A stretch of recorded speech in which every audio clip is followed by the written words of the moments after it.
Job లేక ఇబ్బంది పడుతున్నారా? అయితే మెడికల్ కోడింగ్ మీకు మంచి ఆప్షన్. వెంటనే కాల్ చేసి కోర్సులో జాయిన్ అవ్వండి. హలో వ్యూవర్స్, నమస్తే. Welcome back to Suman TV. నేను మీ హరిత అక్కల, motivational speaker and emotional wellness coach. నేను మంచి అని ప్రూవ్ చేయించుకోవటానికి వేరే వాళ్ళని చెడు చేయటం ఎంతవరకు కరెక్టే విన్నారు. నేను మంచి అనిపించుకోవటానికి వేరే వాళ్ళని చెడు చేయడము ఎంతవరకు కరెక్ట్ అని నన్ను ఒకరు అడిగారండి. నాకు ఒక నిమిషం వాళ్ళు తెలిసి అడుగుతున్నారా తెలియక అడుగుతున్నారో అర్థం కాలేదు. బట్ తర్వాత చూస్తే చాలా జెన్యూన్గానే అడిగారు. ఇక్కడ నేను ఒకటి మాట్లాడతాను, there is nothing like right and wrong. Okay, ఏది కూడా ప్రపంచంలో ఇది కరెక్ట్ కాదు అని ఏం లేదు.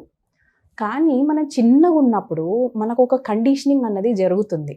ఓకే, మనం పుట్టి కొంచెం ఒక ఏజ్ వచ్చి 3 years 4 years పెరిగే కొద్దీ మనం భాష ద్వారా భావనలను వ్యక్తపరచడం నేర్చుకుంటాం కదా. Expressing hour emotions with language అప్పుడు స్టార్ట్ అవుతుంది. మనకు 3.5 years దగ్గరకు వచ్చేసరికి పలానా వస్తువు పలానా, నేను అమ్మ, నీది నాన్న అని మనం పలకడం నేర్పిస్తాం. చూసారా, అప్పుడు వాళ్ళు ఏం అసోసియేట్ చేసుకుంటుంది మన బ్రెయిన్ ఆ వర్డ్కి అన్నది అక్కడి నుంచే స్టార్ట్ అవుతుంది.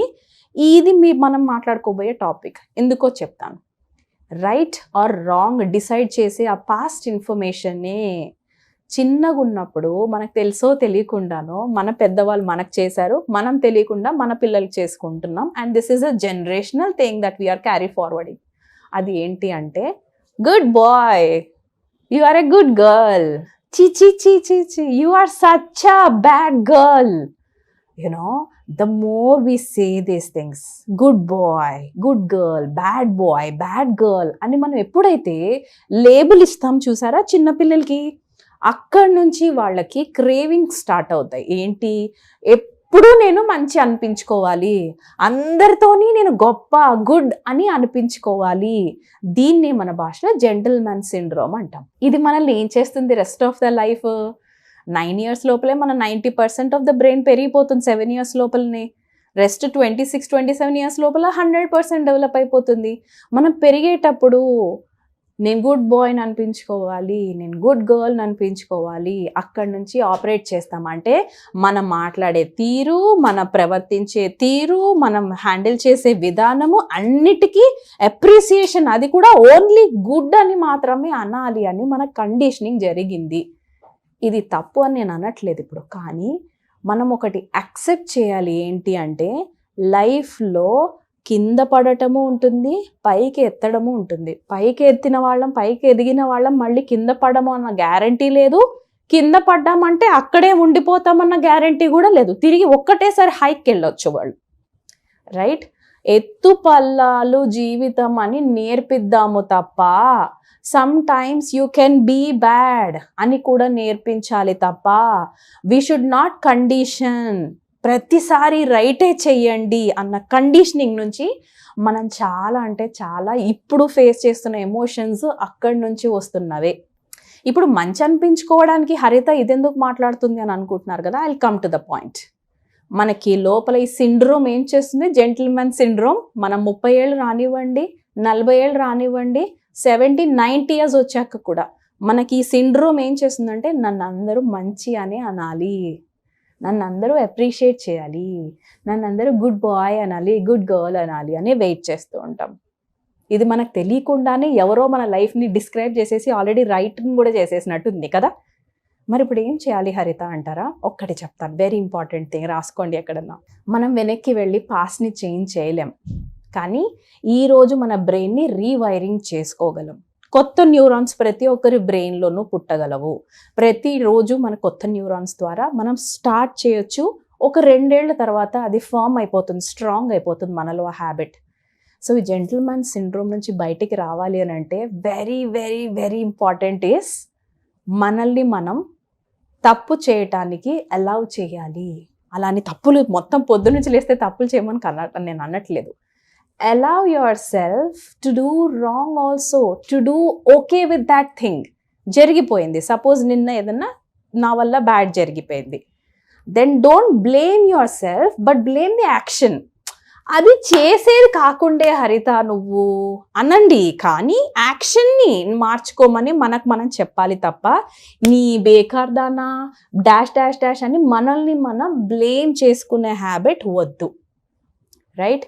ఈ పక్కన వాళ్ళ నుంచి అప్రిషియేషన్ చేస్తున్నాము, ఎక్స్పెక్ట్ చేస్తున్నాము, అందరు మనల్ని గుడ్ అనాలి అని అంటున్నారు అంటేనే లోపల మనకి మనం బ్యాడ్ అని అనుకుంటేనే కదా బయటకు అది ఎక్స్పెక్ట్ చేస్తున్నాం.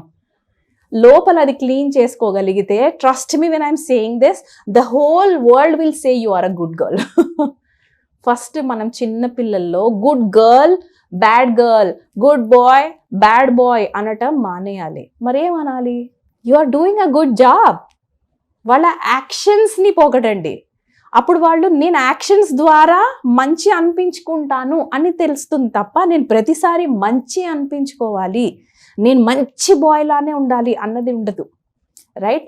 ఫ్యూచర్లో వాళ్ళు ఏదైనా మిస్టేక్స్ చేసినా కూడా ఫర్గివ్ చేసుకునే ఛాన్స్ మనం ఇచ్చిన వాళ్ళం అవుతాం చిన్నప్పుడు, కానీ మనం ఇలా వాళ్ళకి చెప్తేనే. Right? I hope your understanding a little. ఇంకొక ఎఫర్మేషన్ ప్రాక్టీస్ చేయాల్సి ఉంటుంది. Mistakes are allowed. I repeat, mistakes are allowed, but repetition of mistakes is not allowed. Right? I repeat, mistakes are allowed. తప్పులు మన అందరం చేయొచ్చు, కావాలని కాకపోయినా అనుకోకుండా మన ద్వారా జరిగిపోతాయి. ఫస్ట్ టైమే ఇది రైట్ ఇది రాంగ్ అని ఎవరికి తెలీదు. మనం చేసిన తర్వాత రియలైజ్ అవుతాం, ఓ నేను అది కరెక్ట్ చేయలేదు అని. So allow yourself to do that. వెనక్కి వెళ్ళి బ్లేమ్ చేసుకోకండి. బట్ సేమ్ మిస్టేక్ ఈరోజు రిపీట్ చెయ్యకుండా ఉండడమే గ్రేట్. అది రియల్ లైఫ్, సూపర్గా ఉండడం అంటేనే. ఇప్పుడు అర్థమైంది కదా? Repetition of mistakes is not allowed. పొరపాటున మనం మంచి అనిపించుకోవడానికి వేరే వాళ్ళని మనం ఏదన్నా నలుగురు ముందు నిలబెట్టి ఏదన్నా బ్లేమ్ చేసో తిట్టో మనకి ఏదో సాటిస్ఫాక్షన్ వస్తుంది, ఏదో సాడిజం ఆనందం పొందుతున్నాం మనం అనుకోండి, please check yourself and stop this habit. Break this in yourself. Right? పదే పదే పదే పదే మీరు ఆ పర్సనాలిటీ అయిపోతూ ఉంటే లోపల హాలోనెస్ డెవలప్ అవుతుంది. లోపల మనకి మనమే నచ్చట్లేదు, మనం చేస్తున్న స్టూపిడ్ యాక్షన్స్, చెత్త యాక్షన్స్, అది కూడా ఏంటి వేరే వాళ్ళని బాధపెట్టడం నాకు నచ్చుతోంది అని అంటే what kind of a person we are inside. మనం అదే లాంగ్వేజ్లో ఉంటున్నామని మనమే చూపించుకుంటున్నాం బయట జనాలకి. It's always inside out, never outside in. బయట వాళ్ళు నన్ను ఏదో అనుకుంటారు కాబట్టి నేను గుడ్ అని ప్రూవ్ చేసుకోవాలి. No, you don't have to prove to anybody. మనం ఏంటి అన్నది నిరంతరం ఎవరికి ప్రూవ్ చేసి, అది కూడా పక్కన వాళ్ళని చిన్నగా చూపించి, వాళ్ళని నలుగురు ముందు బ్లేమ్ చేసి, వాళ్ళని చెడు అని ప్రూవ్ చేసి నేను మంచి అని ప్రూవ్ చేయించుకోకర్లేదు. అలాంటి యాక్షన్ గుడ్ యాక్షన్లోకి రాదు. అది గుడ్ కర్మ కాదు. గుడ్ కర్మ కానంత అవ్వదు. కాబట్టి ఏమవుతుందో చెప్పనా, వాళ్ళు ఎవరైతే మన ద్వారా ఫేస్ చేశారో పెయిన్, మనం దానికి మళ్ళీ సేమ్ అమౌంట్ ఆఫ్ పెయిన్ మన వాళ్ళ ద్వారా ఫేస్ చేస్తాం. రైట్? ఆ కర్మ బాండ్ మనకు అవసరమా? ఆ కార్మిక్ అకౌంట్ అవసరమా మనకి? దానికంటే ఇక్కడ మనం సెల్ఫ్ వర్క్ చేసుకుని ఇక్కడ సెటిల్ చేసుకొని ఆ హ్యాబిట్ నుంచి బయటికి రావటం ఈజీ కదా. Yeah, I hope you are understanding a little. So please allow yourself, gentlemen syndrome నుంచి బయటకు వచ్చేసేయండి. Okay, sometimes allow yourself to do mistakes. అంటే జరిగిపోయిన దానికి ఈ రోజు నేను వెళ్ళి మిస్టేక్ చేస్తాను ఇది కాదు బాబోయ్, మళ్ళీ అలా వెళ్ళకండి. And at the same time, mistakes are allowed, but repetition of mistakes is not allowed. Right? So hope you are not doing this mistake again and again. మళ్ళీ ఒకరిని బాధ పెట్టామంటే ఆ కర్మ మనల్ని వదిలిపెట్టదు. దానికంటే అది వదిలేయటం బెటర్ కదా. దానికంటే బుక్స్ చదువుకోవచ్చు, ఓకే, నచ్చిన మ్యూజిక్ వినొచ్చు, ఇంకేదన్నా థెరపీ యూస్ చేయండి. Not hurting some person. Yeah, I hope this video is helpful to you. Thank you. Namaste.